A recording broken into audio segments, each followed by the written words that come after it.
a great combination. It's like something good. Seeing helping you see the darker side of you, because we all have that dark side. But yoga is this beautiful breath of fresh air that kind of calms you down, slows you down, and allows you to reflect, allows you to feel, and then say, okay, what next? How do I now handle this issue in my life? Hello, ladies and gentlemen. My name is Diptii Shah. Today I have with me Miss Suzane Pai, who is an holistic wellness practitioner. Hello, Susan, and welcome to my show. Hi, Diptii. Good afternoon. How are you? I am well. Thank you very much for coming on my show. Susan, how did your wellness journey begin? Dipti, there was no plan to do anything in wellness when I moved here. I came from an airline background. I was a cabin crew with a reputed airline back in Bombay. That's where a home was for me. When I moved to London with two very, very young kids, it was a shocker in many ways because there was lots going on personally. And I wasn't sure where to begin, where to lay my foot and start building a life again here. I was very lost. I was very alone. Leaving home and friends where I grew up was not very easy. So that brought along a lot of mental health challenges for myself. And I never saw myself ever that I would have mental health issues or I would even feel remotely depressed. I used to have this larger than life persona about myself, loved life, loved to go out, enjoy life. But when I came here, there was like this big vacuum in my life, and it was very lonely, and there was no one much to talk about what was going on with me. And mental health was not that much spoken about. At least it doesn't get spoken that much in an Asian background, in an Asian family. So I just went looking for something to help me. My mind was racing. I couldn't stop thinking. I was just depressed. I was low. I had a lot of doubts about my body. My body had changed with two young kids. I hadn't worked out. I'd completely lost control of my own self. And I knew that if I carried on like that, it was not going to be a bad. It's going to be a bad ending, a bad road I was going to walk down. It was a dark alleyway that I was walking down. So I knew I needed help, and I knew I wanted to feel better, and I knew there is so much more I could offer to this world. So that's how I started taking help for my own self, and wellness just brought a new chapter into my life because I saw wellness very differently, more than just going to the gym or going for a walk or eating the right things. Wellness is much beyond that.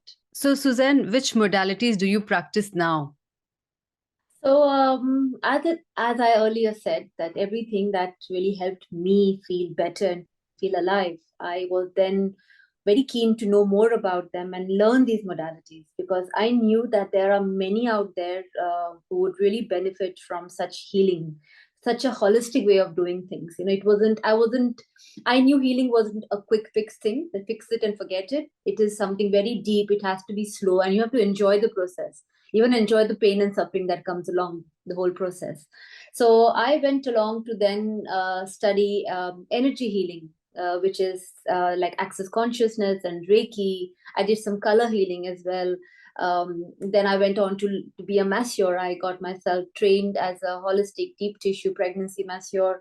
I went ahead then to train myself as a sound therapist because I knew I connected to sound, to music very, very well. And I profoundly heal when I just still myself and listen to sound. And there are a lot of people who struggle talking, because it's not very easy for them to talk. The sound is perfect. So I'm a sound practitioner, and then finally, it was like a full circle. It brought me down to yoga. Yoga was something that I've always practiced for myself, but never even remotely had an idea that I would do anything to do teaching. And yoga is, to a lot of us, including me, we always think yoga means asanas and postures. No, yoga is opened up doors to me where I realized that yoga was far beyond what we do on a mat. It is a philosophy, and it is a way of life.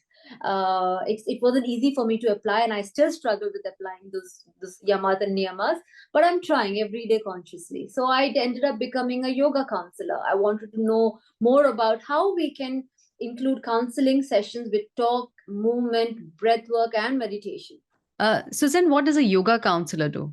So as I've said even earlier, that when I was struggling with my mental health issues, I went to various different platforms seeking help. I wanted to talk without being judged. I wanted to be heard, and I knew how counseling works. I did have a counseling session for myself, and it was brilliant. I met some very wonderful counselors on my journey, but I knew there was something missing. Like, I would talk, they would hear, they would give me some tools to take back, but I knew a person like me would benefit when we have a little bit of a spiritual element to the whole counseling session, because I am generally quite a spiritual person, and I wanted to see what else can I add on to my umbrella of modalities, where spirituality is a very important factor of everything I do.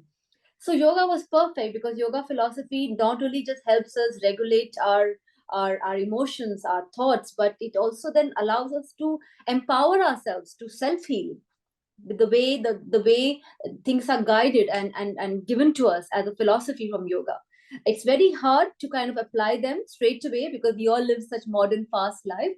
But till today, I make blunders, but then I go back listening to a lot of gurus and masters out there, read, and I try and come back to the track of applying myself to follow the philosophy of yoga, and then applying those techniques in my counseling session with the clients I see. So in a yoga counseling session, it's not only about just talking. So we talk, we do the talk therapy to understand what's going around, why are some symptoms showing up of depression and anxiety, what triggers them, and how they can reflect as to what's going on with themselves by introducing some asanas, by being on the mat, by being with their body, by feeling the sensations that they're going through. Because if you don't feel what's happening, you'll never know what to heal. So it's very important to feel what's going on in your body. So through asanas, we allow the person to connect to their body. Very simple, gentle relaxation asanas, postures. We introduce some breath work. There are certain breath work that really help with panic attacks, or there's some pranayams help with anxiety or anger. So we will introduce that one breath work for that session. And then eventually when we finish, if the person is willing, because a lot of people, when they have mental health issues, closing their eyes can be a little bit of a struggle. I will also then introduce the sound. You don't need to close your eyes for any of these, but then I bring in some sound element where we can chant a mantra, we can play some crystal bowls or some metal chimes that I play in my session. So I felt that it's a very complete package. So it is not only a very modern way of addressing an issue, but it's got a holistic and a spiritual angle to it. As a yoga counselor, do you feel that only women come to you for advice, or have you seen men also coming to advice for yoga counseling? To my surprise, a lot of my clients who come for healing or massage or sound, they are 95% of them are women. But very strangely, over the last 8, 9 months, these women who come, have we end up talking, and there's always some counseling going on. Even when you are doing a massage, it's like going to your hairdresser and you tell your hairdresser your life story. A similar thing happens in my work, and then those women have then mentioned things that their husbands struggle with or their son is struggling with, and they have brought forward. I've got someone's husband or someone's son who come to me for issues that they are experiencing in life. So I feel like men's mental health don't get often spoken about that widely, because it's a man thing. Man has to be strong, all this old programming that we grow up with and we let our children grow up with. So I think that taboo is breaking, and men are now more willing to ask for help. And if they have a partner or a parent who are nudging them to say it's okay to go and speak to somebody, or it's okay to go and ask for help, they feel more confident. So recently I have had a couple of male clients, young boys in their teens, going through certain issues, who are coming for yoga counseling, and it looks like it is helping them in some ways. They help themselves by kind of participating in the session and then doing those things when they go home. So it's not, the session doesn't end when they just come to me. It carries on till I see them again, whether it's in 1 week's time or 2 weeks time. There are things that they are I advise them they can carry on doing, whether it's that one or two asanas, one or two pranayamas, maybe some affirmations to talk about. And I feel I'm always accessible. If there are things that are prop up, like somebody recently messaged me saying that He didn't know how to say no to this Christmas dinners and events that he gets invited to, but he's not really ready to go to a big gathering. So he texted me very out of the blue, and I was able to kind of ask him a few questions, and so that he could find his own answers, that why is he avoiding to go to those gatherings, what is that he is afraid of. So it's not me telling them what to do. It's about just trying to nudge and question them in a way that they touch base to their own beliefs and their own values to know what is right for them. Right. So we all know our answers. It's just that sometimes we just need a little bit of a tap on our shoulders to say it's okay. It's okay to go out there and choose what's right for you. Right. So I think it's something like talking to your therapist. Like if you are not feeling comfortable in your skin, you have certain questions, certain issues you want to talk about, but don't know whom to talk with, Yeah. then they definitely can come in for a yoga counseling session with you. Yes, of course they can. There's a whole bunch of amazing counselors out there who do wonderful job with yoga counseling. It just adds on the little bit of a more holistic and a spiritual element, as I said before, and that's what makes it a little different. That it's not only talking, we move, we ground ourselves, we listen to sound, and so because when we are going through a certain mental issue, it's not only the mind that is going through it. There are different layers of our body, different koshas in our body that are getting parallelly affected. Our physical body, our wisdom body, our energy field, all these layers get affected with one little stress in our head. So we can't. I believe, and from the counseling course that I've done, we believe that it's nice to address all the sensation happening to the different layers of the body, and that's how yoga counseling stands a little bit different from the regular counseling. Say I am a businesswoman and I'm facing major overwhelm in my business, right? This is the time of, say, New Year, and I've brought in a lot of load from my last year, and I generally am feeling, overwhelmed, where to start, what to do, and then, of course, then there are family issues. So if I Right. come to you, for advice, how does your process begin? So yoga counseling session is normally timed for around 90 minutes because I feel like I don't want to be rushed, and it has to be done in a most gentle way. So if you come to me with the issue that you just mentioned about having a very stressful life as managing work and family and other issues that we all can have, whether you're a woman or a man. So it's about, first of all, asking yourself that are you willing to pay the cost of the stress that you have taken upon of juggling so many things? It's a choice, right? It's a choice maybe for a better life, to earn more. So it's all about nudging you and asking you, like, what if you had to just cut down your responsibilities? Which one would you take off for now, so that you can just have a little bit of breather? So it's about asking you the right questions so that you know what I need to kind of park on the side to make my life less stressful.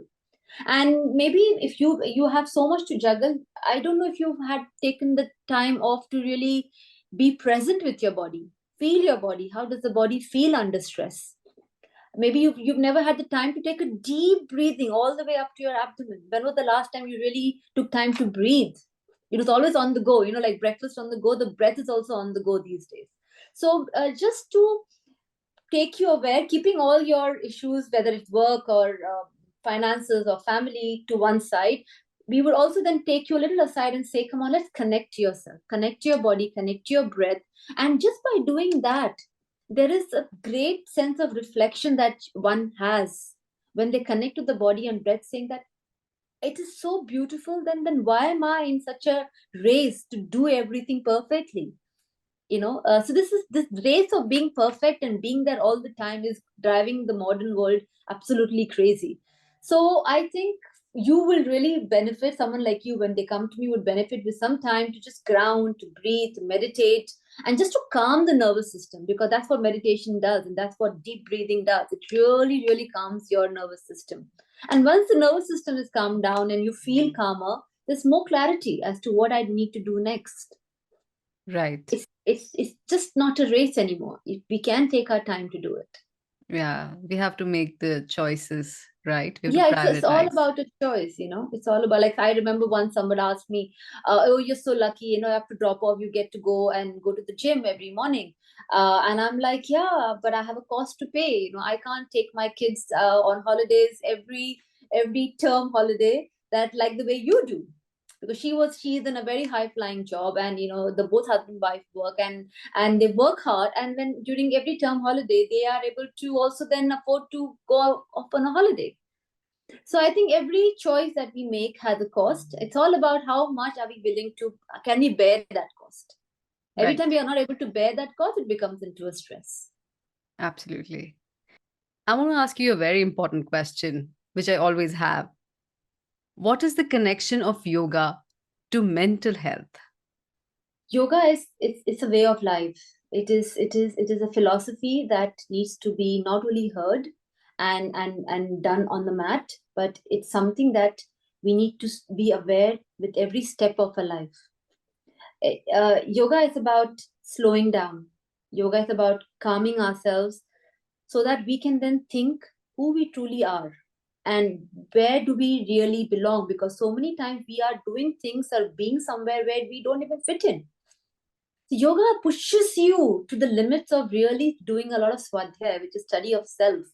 Because if you do not study self, and we are so busy caught up studying everybody else around, then what's going to happen? There's going to be like some kind of a commotion in our head.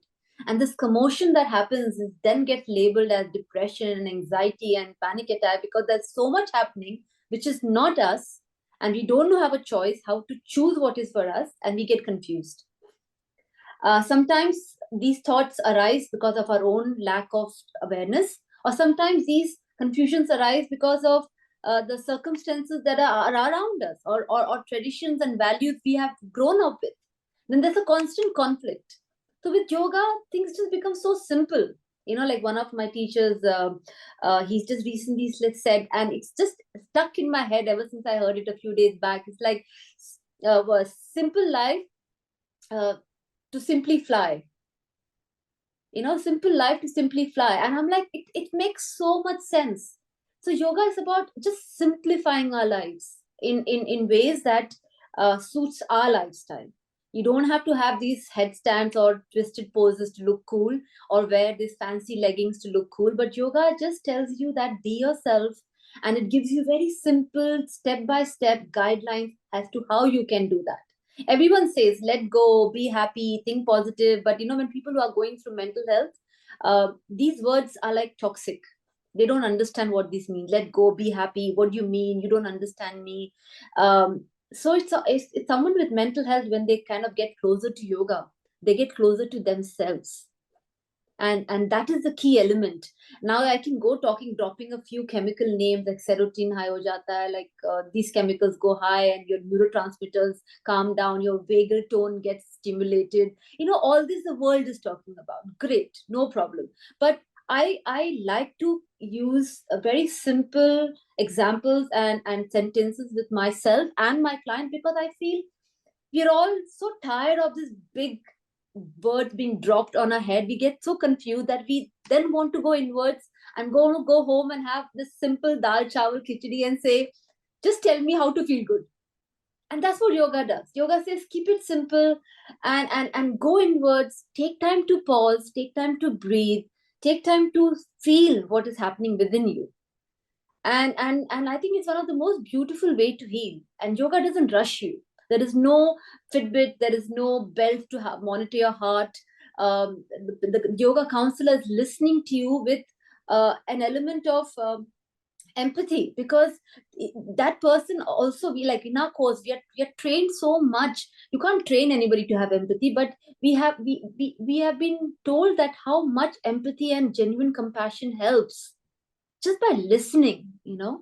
And I think a yoga practitioner, through their own practice and through their own meditation, is able to connect not only to the person's words that they speak, but also very able to connect to the soul behind it, the real, the energy behind the person. So there's an instant connection with the person, because we are trained, not trained, but we have been enlightened to know and to accept that each one of us is divine. In each one of us has only good in us.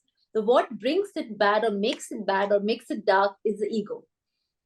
So it's like, it's like drilled into us that, how we every day let go and drop a little bit of ego, because I'm human. I'm no god. My ego also sometimes tends to kind of run high. But when I go back to my practice, or when I go back to my breathing or my meditation, and I know I was like, oh my God, how did I let that happen?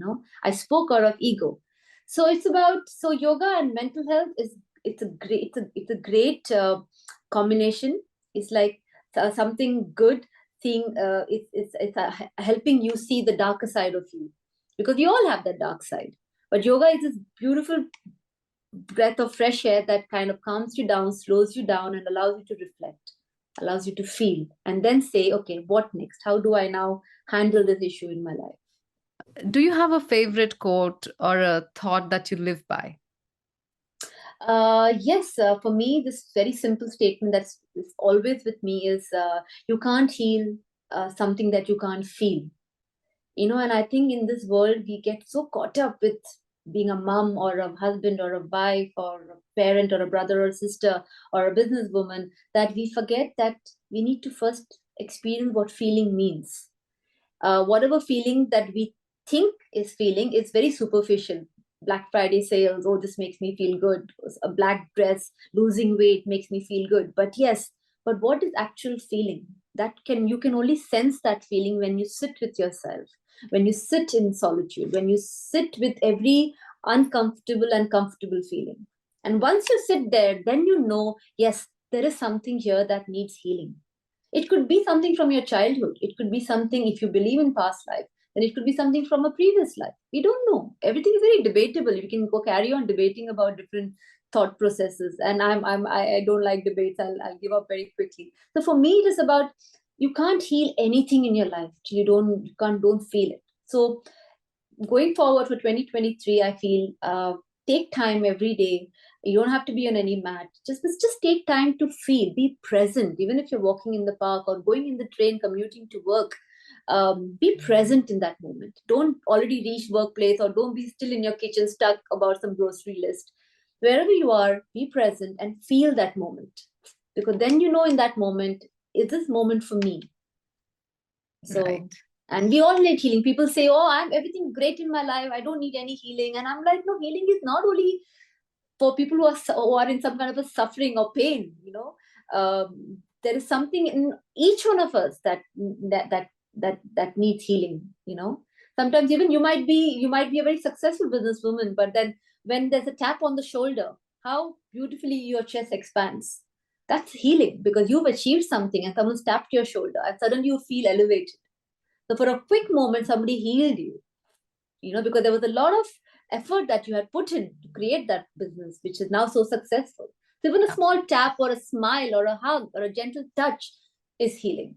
And we all love it, don't we? Fabulous. Yes, absolutely. Yeah. Where can people find and follow you, Suzane? As of now, it's on tobeinfinite.Susan. I'm on Instagram, and that's where I showcase my work, whatever little I do, whatever mad things I do, whatever holistic things I do. Sometimes I have verbal diarrhea, so I kind of just say things very outright, which doesn't go very well. But whatever it is, you'll see what I do and my kind of work, my style of work, on tobeinfinite.Susan on Instagram. Thank you very much, Suzane. Thank you for your time and sharing your valuable insights. Thank you so much, Diptii, for giving me this opportunity to be here. My pleasure, Suzane. Thank you.